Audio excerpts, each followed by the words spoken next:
युवा के आइकॉन आदरणीय तेजस्वी प्रसाद यादव जी और पार्टी राष्ट्रीय जनता दल ने अपने मैनिफेस्टो में घोषणा जारी किया है कि हमारी सरकार बनेगी तो हम प्रत्येक माता बहन के खाता में, जिनकी आयु 18 वर्ष से 60 वर्ष तक है, उनके खाता में 2500 रुपया प्रत्येक माह महीना माँ बहन मान सम्मान योजना के तहत दिया जाएगा। 200 यूनिट बिजली फ्री दिया जाएगा। वृद्धा पेंशन, विकलांग पेंशन, जो पेंशन विभिन्न प्रकार के पेंशन है, वो पेंशन की राशि जो अभी 400 रुपये मिल रहा है, उस राशि को बढ़ाकर 1500 रुपया प्रत्येक माह किया जाएगा। इतना ही नहीं, हमारे नेता आदरणीय तेजस्वी प्रसाद यादव जी जो कहते हैं वो करके दिखलाते हैं, क्योंकि उन्होंने 20 के चुनाव में भी घोषणा पत्र में जारी किए थे कि हमारी सरकार बनेगी तो हम 10 लाख युवाओं को सरकारी नौकरी देंगे। पूर्ण सरकार नहीं बनी। कुछ दिन के बाद महागठबंधन की सरकार आदरणीय तेजस्वी प्रसाद यादव जी के सहयोग से बना, तो उन्होंने अपने एजेंडा को बिहार ही नहीं देश के सबसे थके हुए मुख्यमंत्री से उन्होंने 5.5 लाख युवाओं को सरकारी नौकरी दिलाकर बिहार ही नहीं पूरे देश के नौजवानों को भरोसा दिलाया कि तेजस्वी प्रसाद यादव ही आएंगे तो नौजवानों को रोजगार मिलेगा और हमारा देश समृद्ध होगा। जब तक बेरोजगारी दूर नहीं होगी हमारा देश समृद्ध नहीं हो सकता। इसी के तहत अभी भी एजेंडा में चाहे अस्पताल की व्यवस्था सुदृढ़ करने की बात हो, जैसे पहले डायलिसिस की व्यवस्था कहीं अस्पताल में एनएमसीएच, डीएमसीएच, एसकेएमसीएच, पीएमसीएच और आईजीएमएस में हुआ करते थे, लेकिन हमारे नेता ने जब स्वास्थ्य मंत्री का कार्यभार संभाला, उसके बाद सभी जिला अस्पताल में आदरणीय तेजस्वी प्रसाद यादव जी के आने के बाद सभी जिला अस्पताल में डायलिसिस की व्यवस्था किया गया। जो कैंसर ऐसे रोग में डायलिसिस कराने के लिए लोग मुजफ्फरपुर, पटना जाया करते थे, बहुत लोग किराया के पैसा नहीं रहता था, अपने जिला मुख्यालय में अब सहूलियत करवाने का काम आदरणीय तेजस्वी प्रसाद यादव जी किया। इतना ही नहीं, उनके पर्यटन के क्षेत्र में उन्होंने कई ऐसे योजना, जैसे आपने सीतामढ़ी जिला में पुनौरा धाम की जो पर्यटन का दर्जा दिलाने का काम किया, वो आदरणीय तेजस्वी प्रसाद यादव जी जिस समय पर्यटन मंत्री थे उसी समय स्वीकृति मिली। सड़क के मामला हो, पुल पुलिया के मामला हो, हमारे क्षेत्र में नहीं पूरे बिहार में जब ग्रामीण कार्य का भी चार्ज उनको मिला, उसके तहत भी ग्रामीण विकास विभाग से, RWD से, पथ निर्माण के भी मंत्री रहे, उसके सभी विभाग में उन्होंने बड़े पैमाने पर बिहार के नौजवानों के लिए काम किया।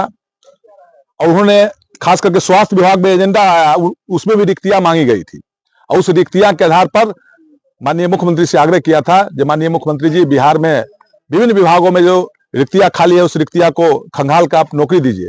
आप मीडिया के साथ ही आप भी देखे होइएगा, बहुत लोग अब सवाल जवाब करते रहते हैं जो नौकरी नीतीश कुमार दिए, तो नीतीश कुमार जी 20 साल से मुख्यमंत्री थे, कभी नौकरी की चर्चा, बेरोजगारी की चर्चा मुख्यमंत्री जी के द्वारा नहीं किया गया था। हमारे नेता आदरणीय तेजस्वी प्रसाद यादव जी की काबिलियत थी जो उन्होंने मुख्यमंत्री से विधानसभा में प्रतिपक्ष के नाते भी उन्होंने कहा, माननीय मुख्यमंत्री जी, नौकरी सरकार आपकी बनी है तो नौजवानों को नौकरी दीजिए। बड़ी झिझला के मुख्यमंत्री ने हमारे नेता को विधानसभा के अंदर, सदन के अंदर बेइज्जत करने का काम किया। उन्होंने कहा तुम नौकरी अपने बाप के घर से पैसा लाओगे, लेकिन तेजस्वी प्रसाद यादव जी की कार्य क्षमता जो है, कुशल क्षमता दिखला दिया जो उन्होंने 5.5 लाख युवाओं को नौकरी दिया। इसलिए पूरे बिहार में इस बार अगर तेजस्वी प्रसाद यादव जी की सरकार बनती है तो जो विभिन्न विभाग में रिक्तियां है उस रिक्तियां को खंगाल कर नौकरी भी दिया जाएगा। उसके बाद माए बहन सम्मान योजना के तहत 2500 रुपये प्रत्येक माह महिलाओं के खाता में जाएगा। 200 यूनिट बिजली फ्री मिलेगा।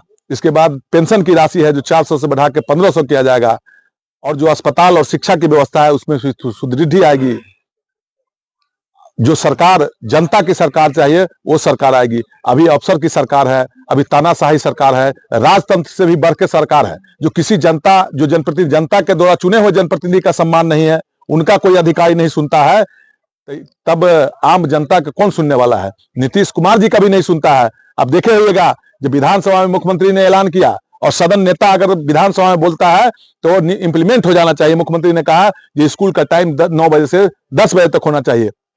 उन्हीं के लाडला एक अधिकारी ने, जो के पाठक थे, उन्होंने उस दिन और 8:45 में ही जिला के अधिकारी या प्रखंड के अधिकारी थे उनको भेजकर हाजिरी कटवाने का काम किया।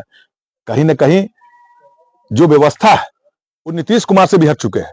नीतीश कुमार जी पूर्णतः विक्षिप्त हो चुके हैं। देखते हुए कभी क्या बोल रहा है, नहीं बोल रहा है। इसलिए हम सब लोग से आग्रह करते हैं, जो नौजवान है आदरणीय तेजस्वी प्रसाद यादव जी, एक बार तेजस्वी प्रसाद यादव जी के प्रति भरोसा जताइए और तेजस्वी प्रसाद यादव जी जो कहते हैं वो करके दिखलाते हैं। जैसे जो नौकरी का वादा किया उन्होंने करवाया।